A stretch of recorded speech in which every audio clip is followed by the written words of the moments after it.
I leaned back against the velvet headboard, the one I'd chosen myself from a designer catalog in Manhattan, and ran my fingers over the silk throw draped across my lap.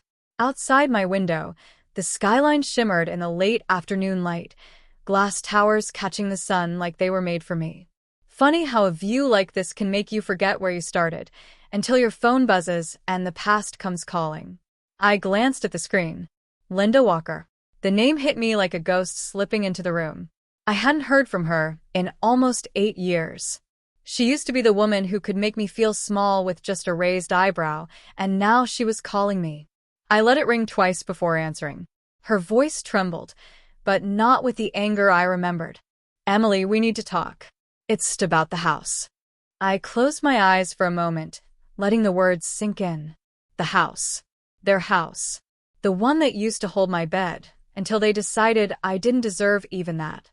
I took a slow sip of coffee, the steam curling up like a secret I'd been keeping.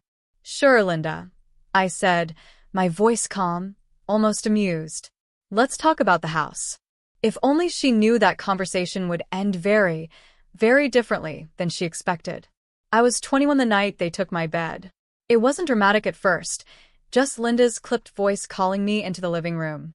She was my stepmother, though she never once used the word family when it came to me. My father sat stiffly beside her, staring at the TV like maybe he could pretend he wasn't part of what was about to happen. "Emily," she said, folding her arms, "you've been staying here too long without contributing." I glanced toward my bedroom door. My shift at the diner had just ended an hour earlier. My tips, 18 crumpled dollars, were still in my apron pocket. "I'm saving up," I murmured. "Not fast enough," she snapped. "We've decided you'll need to find somewhere else to stay. Tonight." Her words slammed into me like cold water. "Tonight? Where am I supposed to go?" "That's not our problem," she said.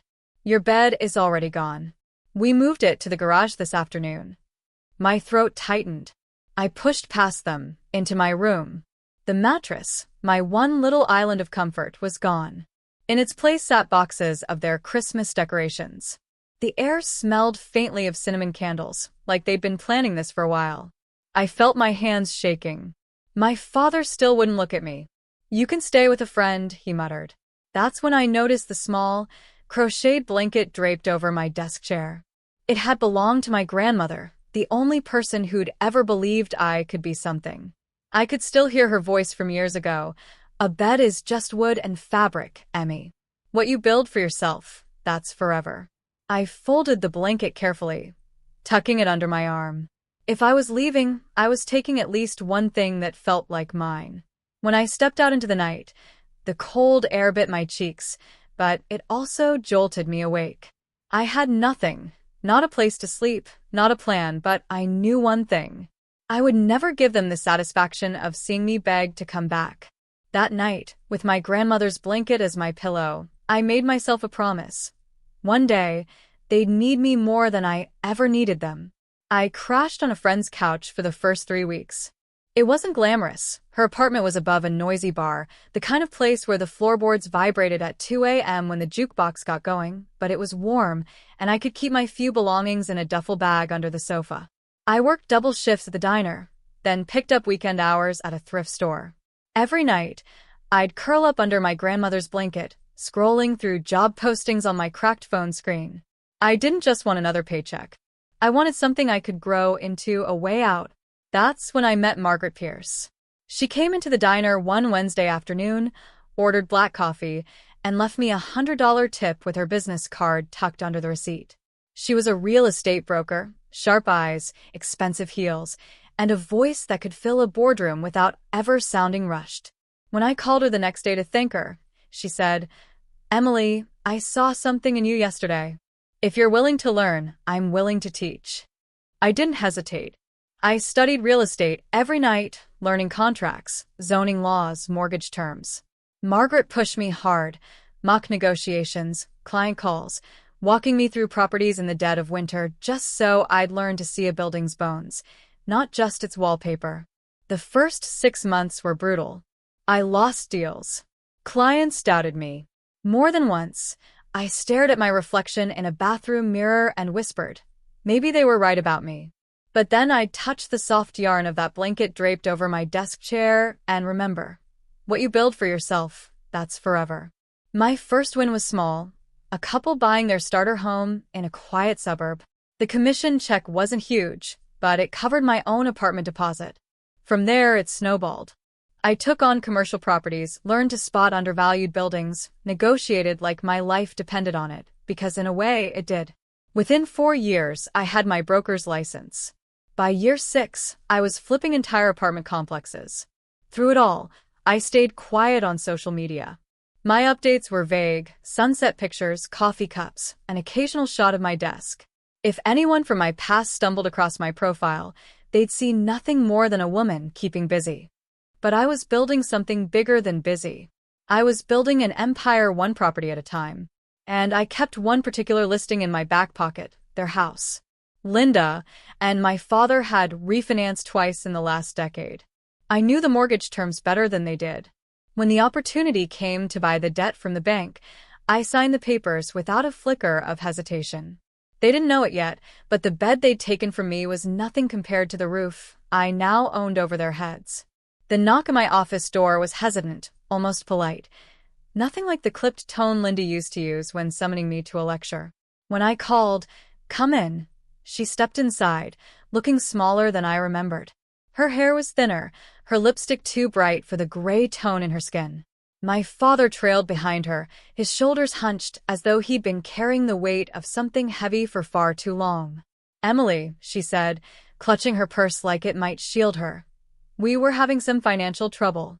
I gestured to the leather chairs across from my desk. "Have a seat." Their eyes darted around the office.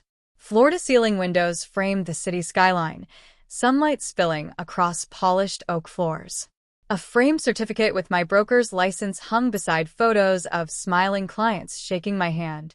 On a side table sat a delicate glass box containing my grandmother's crocheted blanket, a little worn now, but perfectly preserved. I could feel their curiosity prickling. Linda cleared her throat. "The bank, they're threatening to foreclose. We've fallen behind on the mortgage," and she trailed off, clearly waiting for me to interrupt with sympathy. Instead, I folded my hands. "I know." Her head snapped up. "You know." I allowed a small, slow smile. "That's because the bank sold your mortgage 6 months ago. I'm the one you make payments to now." Silence stretched across the room. My father's mouth opened, closed, then opened again, like a fish gasping for air.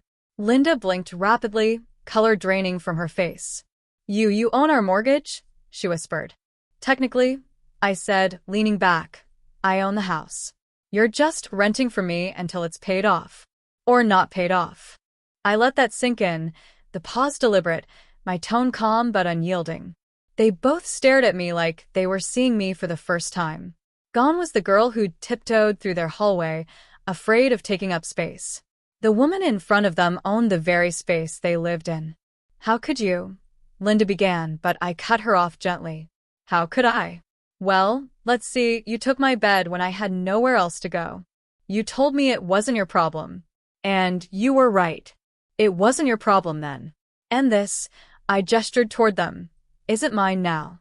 But I'm willing to make it my business on certain terms." My father finally found his voice. "Emily, we didn't know you'd end up successful." I finished. "That's because you never thought I could be." The words hung between us, heavy but honest.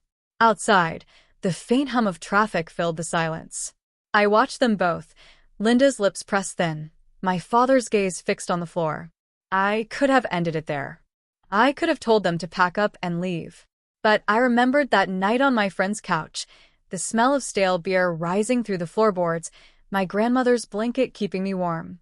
I remembered promising myself I'd never let them have power over me again. And I realized this was what that power felt like. Calm. Controlled. Completely mine. I let them sit there for another moment, watching the reality of the situation settle into their expressions. Linda was the first to speak, her voice sharper now, as if she could reclaim some control.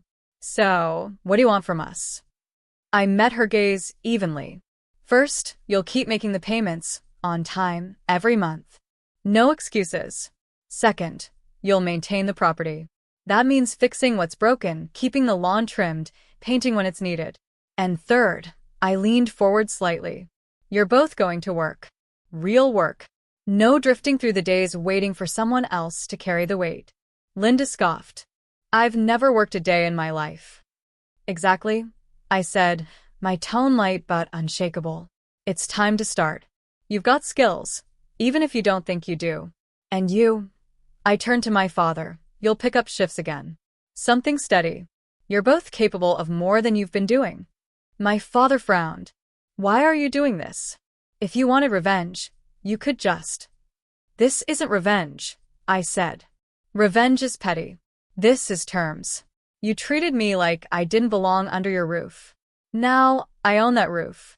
And I'm giving you a choice. Live under it by my rules or find another one. The silence that followed was heavy but different from before. This time, it wasn't shock.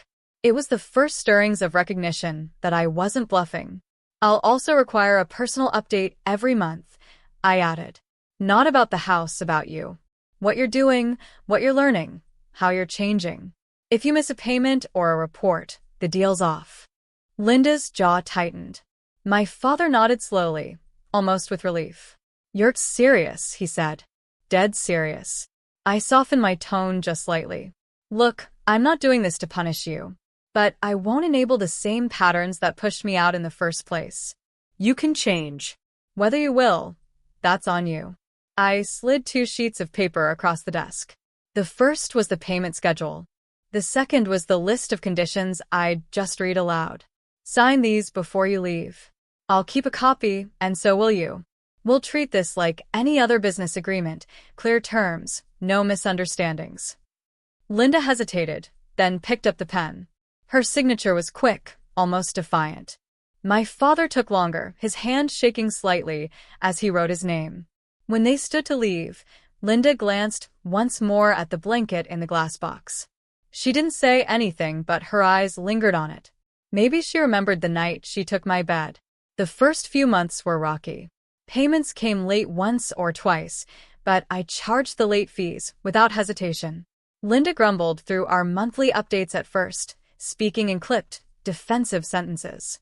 My father was quieter, but I noticed small changes. He'd mention a new job skill, a project he'd finished, a coworker he liked. By month 6, their tone had shifted. Linda told me about a bookkeeping course she was taking online. My father talked about saving for a car repair without needing to borrow. They didn't gush or apologize, but the edge in their voices had dulled.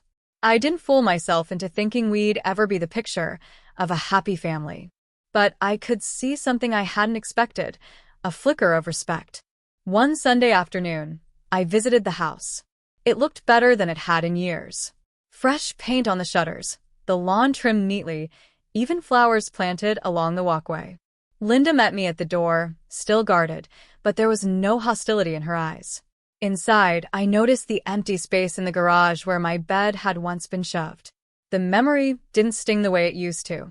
That night, back in my apartment, I took the glass box off the side table and opened it. The crocheted blanket was softer than I remembered, the yarn warm against my fingers. My grandmother's words echoed in my mind. What you build for yourself, that's forever. I draped it over my bed, not the one they'd taken from me, but the one I'd bought in a home I owned outright. Standing there, I felt the kind of peace you don't get from winning over others, but from winning over yourself. My voice softened as I thought about the journey, every step from that night on the couch to the skyline outside my window now. They took my bed, I murmured, a faint smile tugging at my lips, but I built an empire to put it in.